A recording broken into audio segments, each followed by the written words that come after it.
बिस्मिल्लाहिर्रहमानिर्रहीम। अस्सलाम वालेकुम व्यूअर्स, इंशाल्लाह सब खैर खैरियत के साथ और अमन सलामती के साथ होंगे।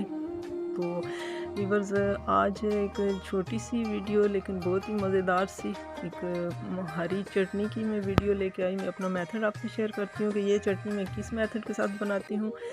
इसके लिए मैंने ये एक पूरी गट्ठी धनिया की ले ली है और ये मैंने धो के और काट के रख ली है। तो ये टमाटर ये दो मैंने लिए और इनको मैंने छिलका ऊपर से उतार के रख लिया है। और एक पूरी गट्ठी जो है पुदीने की धो के साफ़ करके ये भी मैंने रख ली है। और यहाँ पे ये हरी मिर्चें और दो ये मैंने साथ रेड मैंने रख ली हैं मिर्चें, और 6-7 तकरीबन ये मिर्चें हैं, 4-5 हरी मिर्चें और 2 रेड। और ये जो लहसुन है पूरा एक पोथी ये मैंने छील के रख लिया है, और 2 टुकड़े अदरक के। और नमक हस्बे ज़ायक़ा मैंने 1 टीस्पून लिया है, आप अपने टेस्ट के हिसाब से ले सकते हैं। तो इस चटनी की ख़ास बात यही है कि इसको हमने कुंडी में बनाना है, इसको बिल्कुल भी ग्राइंडर में हमने ग्राइंड नहीं करना। यही वाला मटेरियल लेकर अब अगर आप ये चटनी एक तरफ ग्राइंडर में बनाएं, दूसरी तरफ आप इसमें कुंडी और इसके साथ बनाएं, तो आप यकीन करें इसके टेस्ट में वाज़ेह फ़र्क होगा। और इसमें चटनी बेशक थोड़ा टाइम लगता है लेकिन बहुत मज़े की बनती है ये, और सब बहुत पसंद करते हैं। तो ये स्टेप बाय स्टेप ये थोड़ी थोड़ी करके ये चीज़ें डाल के हम अगर इसको कूट लेंगे तो ये आसानी से और अच्छी सी बारीक हो जाएंगी। तो इस मेथड के साथ आप लोग ज़रूर ट्राई कीजिएगा और मुझे फ़ीडबैक ज़रूर दीजिएगा। अगर आपको ये वीडियो मेरी पसंद आई तो लाइक और शेयर ज़रूर कर दीजिएगा। और फर्स्ट टाइम मेरे चैनल पे आए हैं तो सब्सक्राइब करके बेल आइकन का बटन ज़रूर प्रेस कर दिया करें।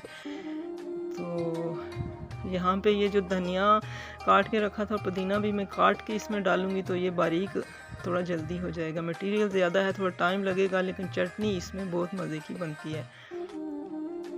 तो टमाटर भी ये काट के ही मैं डालूँगी छोटे छोटे।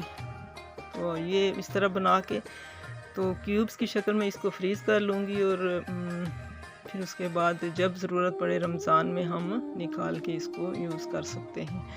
तो ये इमली का मैंने पेस्ट बना के रखा हुआ था, इसकी वीडियो मैं ऑलरेडी दे चुकी हूँ कि इमली का पेस्ट मैं किस तरीके से बनाती हूँ। ये एक पूरा बाउल मैंने इसमें ऐड करना है क्योंकि ये बेसिकली इमली की ही चटनी है धनिया और पुदीने के साथ।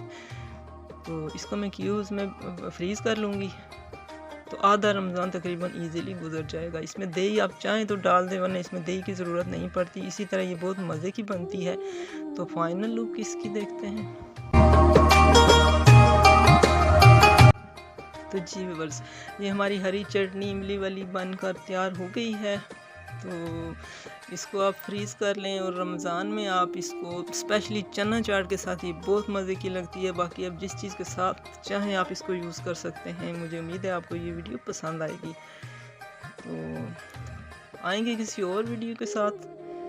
तो इस मेथड के साथ आप ये वाली चटनी ज़रूर ट्राई कीजिएगा और बनाइएगा इसको कुंडी में ही, तो मज़े की लगेगी आपको। फ़ी अमानिल्लाह।